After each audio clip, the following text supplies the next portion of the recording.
하나님의 말씀은 고린도전서 15장 13절 14절입니다. 신약 성경 281페이지입니다. 고린도전서 15장 13절 14절입니다. 제가 13절부터 봉독해 드리겠습니다. 만일 죽은 자의 부활이 없으며 그리스도도 다시 살아나지 못하였으리라.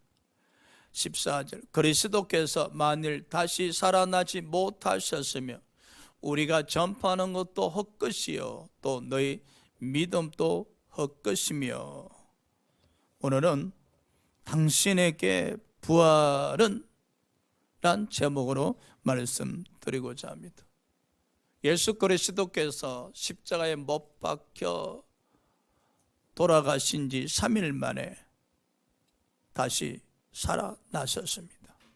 예수 그리스도께서 사망의 권세를 폐하시고 부활을 하신 겁니다. 예수 부활은 신학의 본질이며 핵심 교리입니다. 나가서 예수 부활의 믿음은 우리 신앙의 본질입니다. 핵심입니다. 이 부활을 떠나서는 기독교를 논할 수가 없습니다. 여러분에게 있어서 예수 부활은 신앙생활에 얼마의 정도의 영향을 끼치고 있습니까? 예수 부활의 믿음이 우리의 신앙생활에 있어서 어느 정도의 영향력을 끼치고 있는지, 여러분의 신앙에 있어서 예수 부활의 믿음이 어떤 역할을 하고 있는지 한 번쯤은 생각해 보시기 바랍니다. 고린도전서 15장 20절에 예수께서 부활의 첫 열매가 되셨습니다. 고린도전서 15장 23절에 예수 그리스도께서 강림하실 때에 그리스도에게 속한 자, 곧 저와 여러분이 부활한다고 약속하셨습니다. 우리는 이 약속을 믿고 계시며 기다리고 계시는지, 로마서 6장 8절의 말씀처럼 그리스도와 함께 살 줄을 믿으시는지, 우리에게 있어서 부활은 어떤 믿음으로 존재하고 있는지. 자, 첫 번째, 부활을 믿는가? 14절, 그리스도께서 만일 다시 살아나지 못하셨으면 우리가 전파하는 것도 헛것이요 또 너희 믿음도 헛것이라. 부활을 믿지 아니한다면 복음 전파도 헛것이요 우리의 믿음 생활도 헛것이라는 겁니다. 마태복음 22장 23절에 사두개인들은 부활을 믿지 아니하면서도 예수를 시험하기 위해서 마치 부활을 믿는 것처럼 이야기를 했었습니다. 혹시 우리들 중에도 부활의 믿음이 없으면서 마치 부활을 믿는 것처럼 가정해서 이야기하시지는 않는지요? 이 부활은요, 우리 신앙에 있어서 본질이고 핵심입니다. 그런데 아쉬운 것은 부활절을 정해놓고 1년에 한 번씩 들여다보니까 1년에 한 번 정도 부활을 생각하신다는 겁니다. 마치 부모님 생신 때 한 번쯤 찾아뵙는 것처럼 말입니다. 예수님 제자들에게 있어서 부활은 일상생활 속에 항상 동행을 했었습니다. 그들은 어느 곳에 가든지 설교의 핵심이 예수 부활이었었습니다. 아이러니하게 가끔 성도들 이야기합니다. 목사님, 저는 십자가의 구속의 은혜에 대해서는 믿습니다. 그런데 부활에 대해서는 와닿지가 않습니다. 왜 이런 현상이 생길까요? 강대상에서 끊임없이 구속의 은혜에 대해서는 메시지를 전하였으나 1년에 한 번 정도 부활 설교를 하시다 보니 성도들에게 있어서 구속의 은혜는 와닿는데 부활은 와닿지가 않는다는 겁니다. 그래서 저는 생각합니다. 부활절을 없애버리고 1년 365일을 부활절로 삼으셔야 된다. 그래서 강대상에서 구속의 은혜만 설교할 것이 아니라 더불어 이 부활에 대한 설교가 넘쳐나야 될 줄 믿습니다. 디모데후서 2장 17절 18절에 보니까 거짓 교사 후메네오와 빌레도가 있었습니다. 그들은 부활이 이미 지나갔다 하면서 사람들의 마음을 미혹시켰었습니다. 많은 사람들이 이 거짓 교사들의 말을 듣고 믿음이 파산당했었습니다. 이 거짓 교사들의 부활이 이미 지나갔던 이 말은 악성 종양처럼 번져나갔습니다. 우리가 신앙생활하면서 부활의 믿음이 없는 신앙인들은 악성 종양처럼 번져나가고 있음을 기억하셔야 됩니다. 몸에 악성 종양이 번져나가면 죽음밖에 없습니다. 마찬가지로 우리 신앙생활에 있어서도 부활의 믿음이 없다면 마치 악성 종양이 몸에 퍼져나가서 영원한 형벌의 나락으로 떨어질 수밖에 없다는 사실입니다. 우리는요, 부활의 믿음 앞에 정직하셔야 됩니다. 도마가 고백을 드리죠. 나는 부활하신 예수를 뵙지 않고는 부활을 믿을 수가 없다. 도마가 참 정직합니다. 갈라디아서 6장 아마 7절이지요. 스스로 속이지 말라. 마치 부활의 믿음이 있는 것처럼 속이지 말라. 내가 구원받은 것을 믿는 것이냐 속이지 말라. 심는 대로 거둔다고 이야기하셨습니다. 우리는 부활의 믿음이 없으면 없다고 고백을 하셔야 됩니다. 그리고 주님 앞에 나오셔서 부활의 믿음의 은혜를 더하여 달라고 기도를 드리셔야 됩니다. 자, 그러면 우리는 어떻게 하면 이 부활의 믿음을 가질 수 있을까요? 사도행전 17장 32절에 보면은 바울이 아덴 지역에서 전도하고 있을 때 많은 사람들이 바울로 하여금 아레오바고 공회로 데려가서 말씀을 듣고자 했었습니다. 그때 바울은 예수 부활에 대해서 설교했었습니다. 많은 사람이 관심을 갖고 귀를 기울이다가 바울이 예수 부활에 대해서 설교하자 많은 사람들 손가락질하면서 바울을 향해서 조롱하면서 별것 없네 라고 하면서 다 떠나버렸었습니다. 그러나 그 모였던 사람들 중에 아레오바고 공에 갈린 디오누시오와 그의 부인 다마리아가 이 부활의 설교를 듣고 믿기 시작했었습니다. 주의 종으로부터 말씀을 들을 때,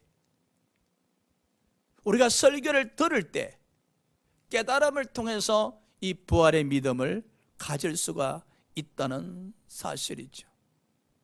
많은 사람이 바울의 설교를 들었지만은 그들은 바울의 부활 설교에 대해서 조롱하고 무시하고 업신여기고 떠나버렸으나 소수의 사람만이 믿음을 선물로 받음으로 말미암아 부활의 믿음을 소유할 수 있었다는 겁니다.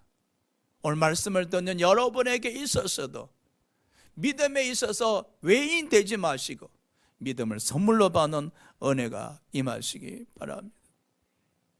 누가복음 24장에 엠마오로 내려가는 두 제자가 있었습니다. 그들은 이 부활하신 예수께서 동행하셨으나 알지 못했었습니다. 은혜지요.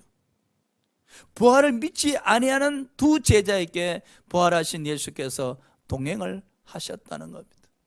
감사하게도 믿음이 없는 우리에게도 성령께서 내조하시고 동행하시니 얼마나 감사할 일입니까?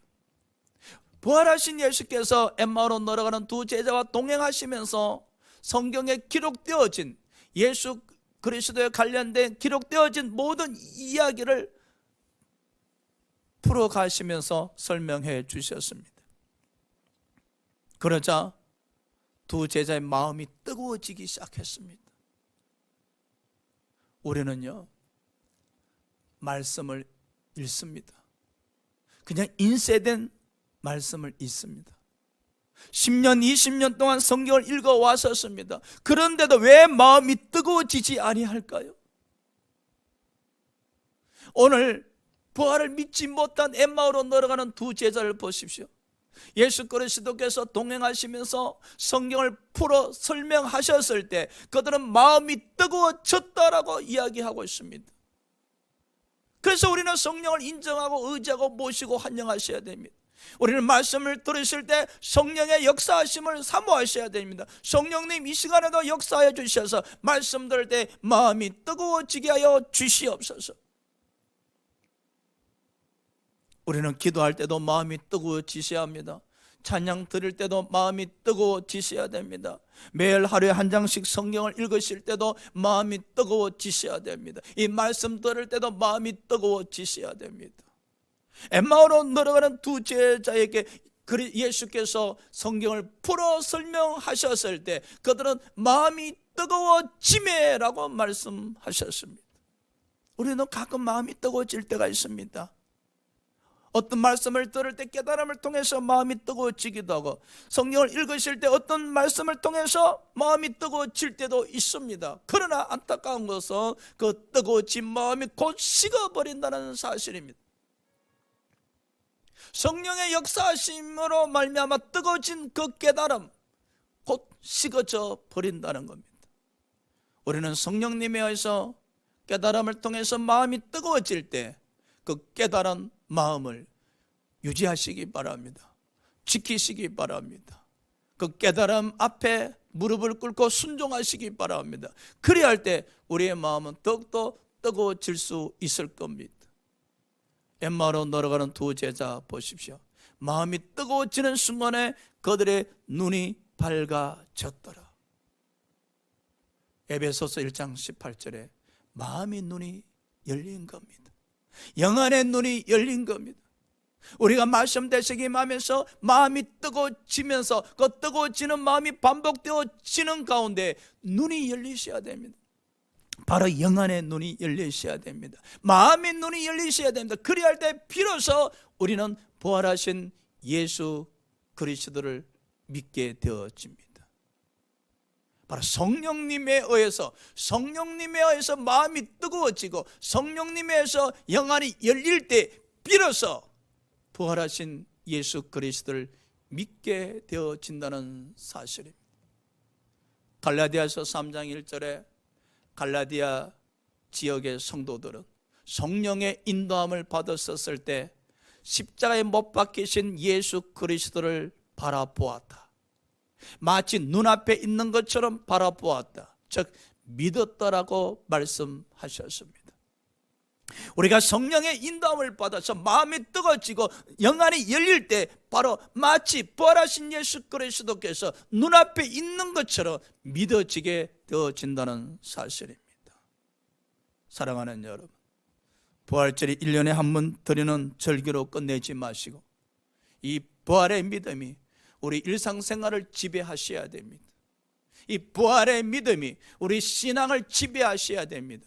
이 부활의 믿음이 여러분 삶을 지배하셔야 됩니다. 이 부활의 믿음이 여러분 이 세상에 있는 동안 함께 동행하셔야 하실 겁니다.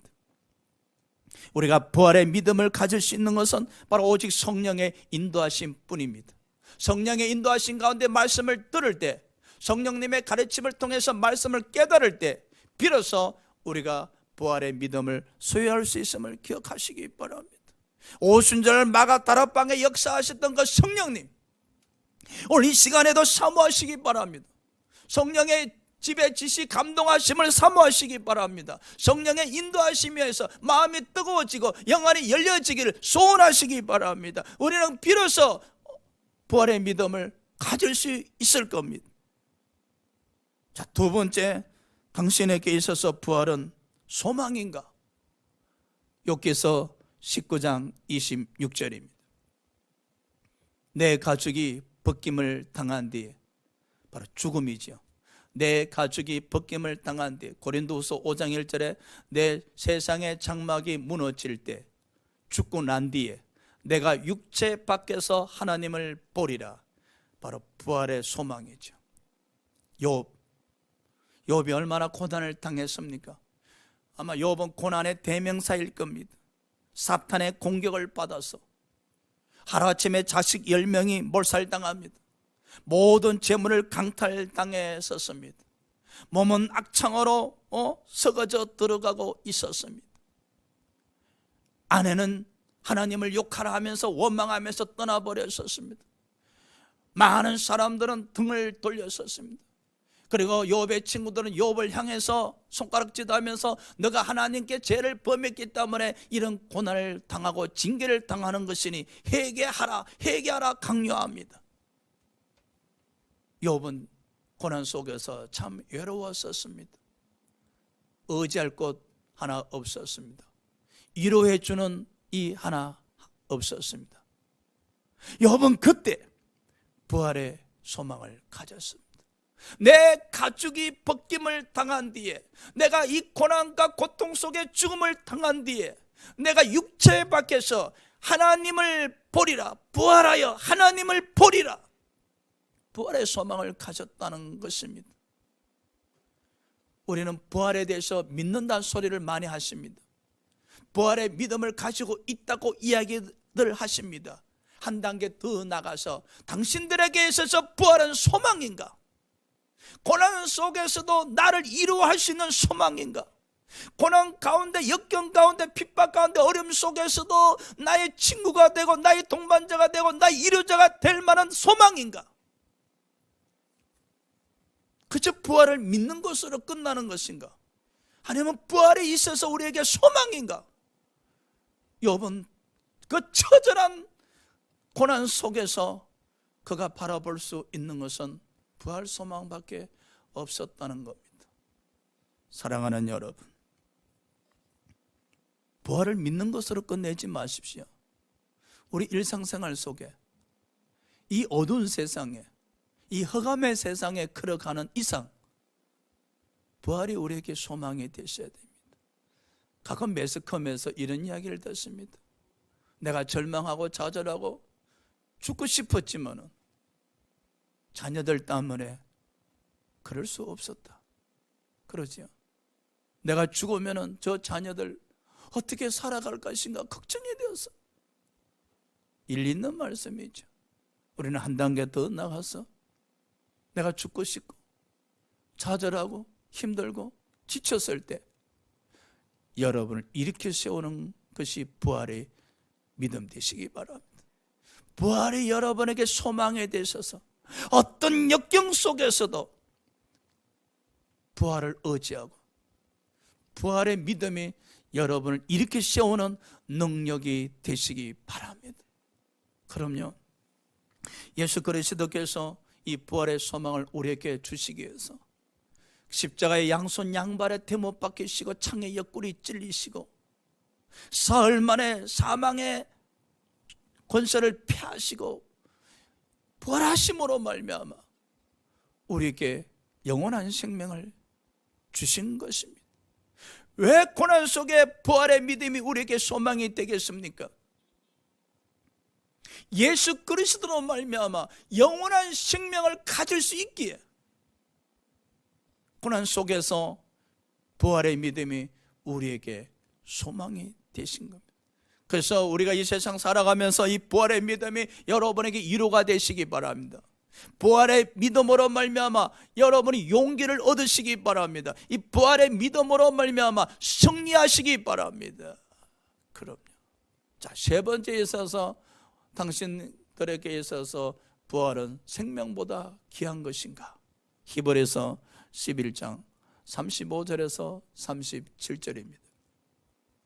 여자들은 자기 죽은 자들을 부활로 받아들이기도 하며 또 어떤 이들은 더 좋은 부활, 여기 더 좋은 부활은 예수 그리스도로 말미암아 얻는 부활을 가리킵니다. 얻고자 하여 심한 고문을 받되 구차히 풀려나기를 원하지 아니하였으며 또 어떤 이들은 조롱과 채찍질뿐 아니라 결박과 옥에 갇히는 시련도 받았으며 돌로 치는 것과 톱으로 켜는 것과 시험과 칼로 죽임을 당하고 양가 염소의 가죽을 입고 유리하여 궁핍과 한란과 학대를 받으시니 보십시오. 믿음의 선진들은 말할 수 없는 고초와 고난을 당했었지만은 그들은 더 좋은 부활을 얻고자 했었기에 믿음을 포기하지 않았다는 겁니다.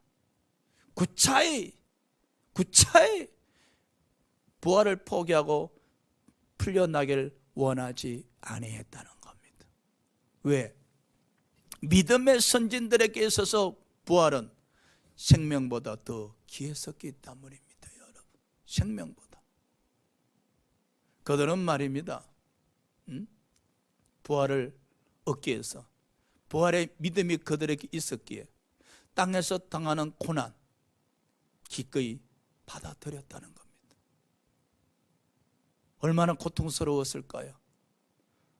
돌로 얻어맞고 톱으로 켬을 당하고 칼로 죽임을 당하고 유린하고 한란과 학대를 받고 상상할 수 없는 고통을 받았었지만 그들은 구차히 풀려나길 원하지는 않았다는 겁니다. 왜냐?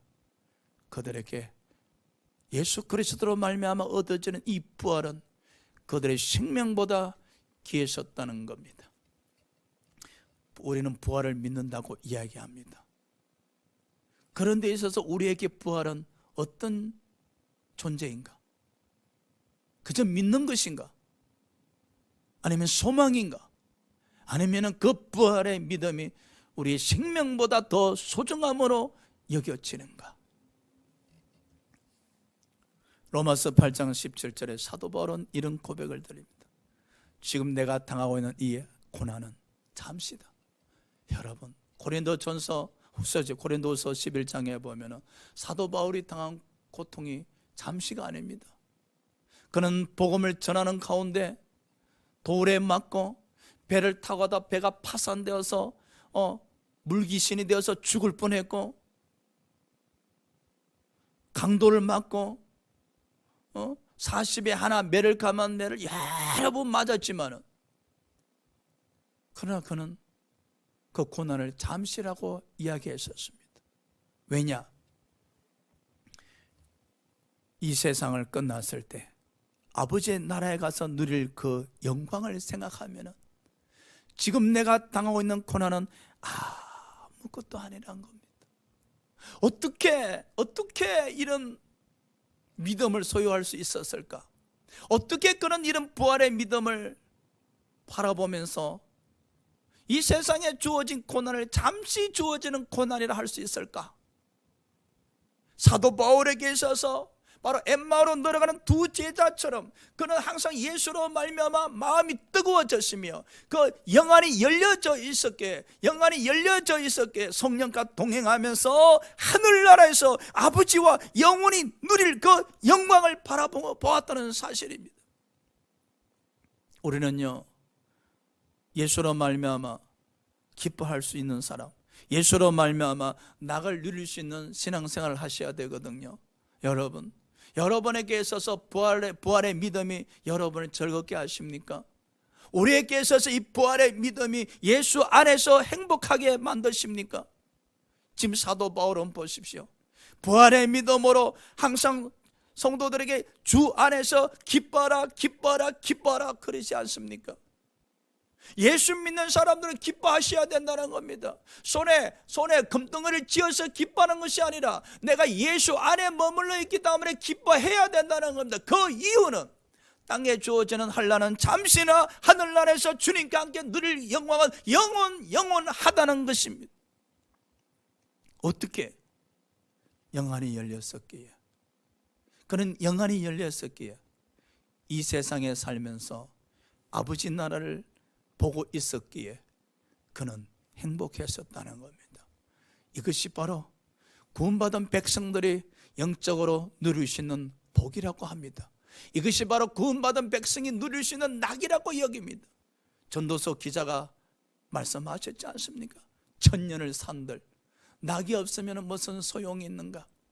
손에 온갖 금덩어리를 쥐고 있다 한들, 북이 모든 것을 소유했다 할지라도 낙을 누리는 축복이 없다면 그 무슨 소용인가? 헛되고 헛되도다고 이야기하지 않습니까? 그럼요. 우리 또한 마찬가지입니다. 여러분, 예수를 20년, 30년, 40년 믿었다 할지라도 예수로 말미암아 누리는 낙이 없다면, 즐거움이 없다면 그 얼마나 안타까운 일이겠습니까? 우리는요, 성령의 인도하심으로 가슴이 뜨거워지셔야 됩니다. 마음이 뜨거워지셔야 됩니다. 성령님, 제 마음을 만져주시옵소서. 말씀을 들을 때 마음이 뜨거워지게 해주시옵소서. 이 차디찬 마음을 뜨겁게 역사해 주시옵소서. 하나님, 제 마음이 너무나 차디찹니다. 어느덧 율법주의자로 전락하고 말았었습니다. 기계식 믿음으로 전락하고 말았었습니다. 습관적 믿음으로 전락하고 말았었습니다. 가슴에 미동이 없습니다. 마음에 움직임이 없습니다.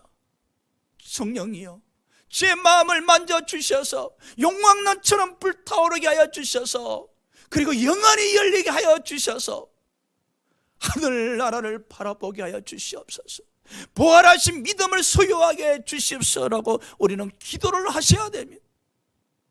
구원받은 백성이 누릴 수 있는 낙을 이 땅에서 누리셔야 됩니다. 예수 그리스도 안에서 즐거워하셔야 됩니다. 기뻐하셔야 됩니다. 그것은 오직 영안이 열렸을 때 가능하다는 사실입니다. 사도 바울 보십시오. 영안이 열리니 땅에 주어지는 고난이 잠시라 하지 않습니까? 하늘나라에서 누릴 그 영원한 영광. 사도행전 7장 스데반 한번 보십시오. 돌에 맞아 죽어가고 있습니다. 얼마나 고통스럽습니까? 사람이 감당할 수 없는 고난입니다. 그 순간 스데반의 영안이 열렸지 않습니까? 하늘 보좌에 앉아 계신 부활하신 예수 그리스도께서 스데반을 마중하시기 위해서 일어나고 계셨다는 사실입니다. 스데반의 그 장면을 보는 순간에 얼마나 감격스러웠었고 얼마나 감사했었겠습니까? 지금 돌에 맞아 죽어가고 있지만은 그의 마음은 뜨거웠을 겁니다. 나 같은 죄인을 마중하시기 위해서 보좌에서 일어나시다니. 비록 지금 육신은 돌에 맞아 죽어가면서 고통스러워 신음하고 있지만은 그의 마음은 하나님을 향하고 있었기에 얼마나 감동적이고 감격적이고 감사했겠습니까? 죽어가는 순간에도 영안이 열린 자는 행복했었습니다. 죽어가는 자, 영안이 열린 자들은 죽어가는 그 순간에도 웃을 수가 있고 감사할 수 있고 눈물을 흘릴 수가 있었다는 사실입니다. 바로 우리가 부활의 믿음을 가질 때에 요단강을 건너는 그 순간에도 감사할 수 있고 감격할 수 있고 기뻐할 수 있다는 사실입니다. 부활의 믿음 가지셔야 됩니다. 생명보다 더 귀하신 겁니다. 오늘 믿음의 선진들 보십시오. 돌을 얻어맞고 톱으로 켬을 당하고 시험과 칼로 죽임을 당하고 양가 염소의 가죽을 입고 유리하며 궁핍하고 한란과 학대를 받았었으나 그들은 그 환난에서 구차히 벗어나길 원하지 않았다는 겁니다. 그들은 그 고난을 받아들였다는 사실입니다. 왜? 풀려나길 원했더라면 부활을 포기했어야 되기 때문에 그들은 부활을 포기할 수가 없었습니다. 왜? 예수 그리스도로 말미암아 주어지는 그 부활의 축복은 그들의 생명보다 더 귀했었기에 이 땅에서 잠시 편안함을 얻기에 부활을 포기할 수가 없었습니다. 그들에게 영원한 나라가 기다리고 있었기에 그들은 고난 속에서도 그 영원한 나라를 바라보고 있었기에 어떤 고난도 마다하지 않고 겪어나갔다는 사실입니다. 그들에게 있어서 부활은 그들의 생명보다 더 귀했었습니다. 이런 단계에 이르렀을 때 우리는 부활의 믿음을 소유했다고 말씀하시는 겁니다. 예수께서 말씀하시죠. 내가 곧 부활이요 진리요 생명이니. 이런 믿음을 가졌었을 때에 우리는 예수 생명을 가졌다고 이야기하는 겁니다.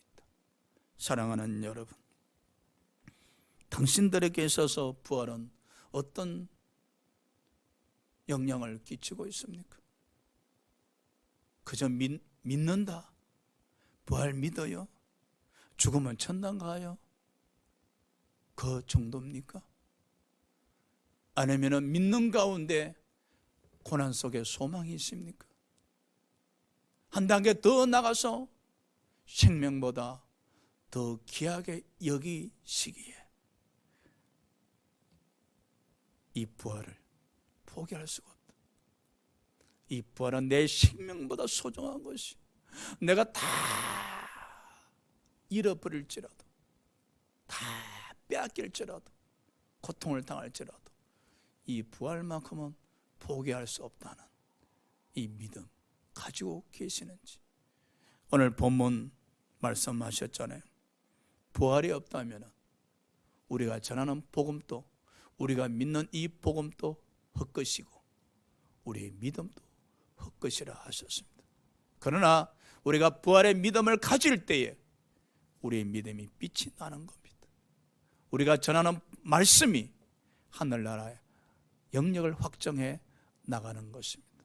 여러분 신앙생활에 있어서, 여러분 삶에 있어서 부활의 믿음이 넘치기를 주의 이름으로 축원합니다. 기도하겠습니다.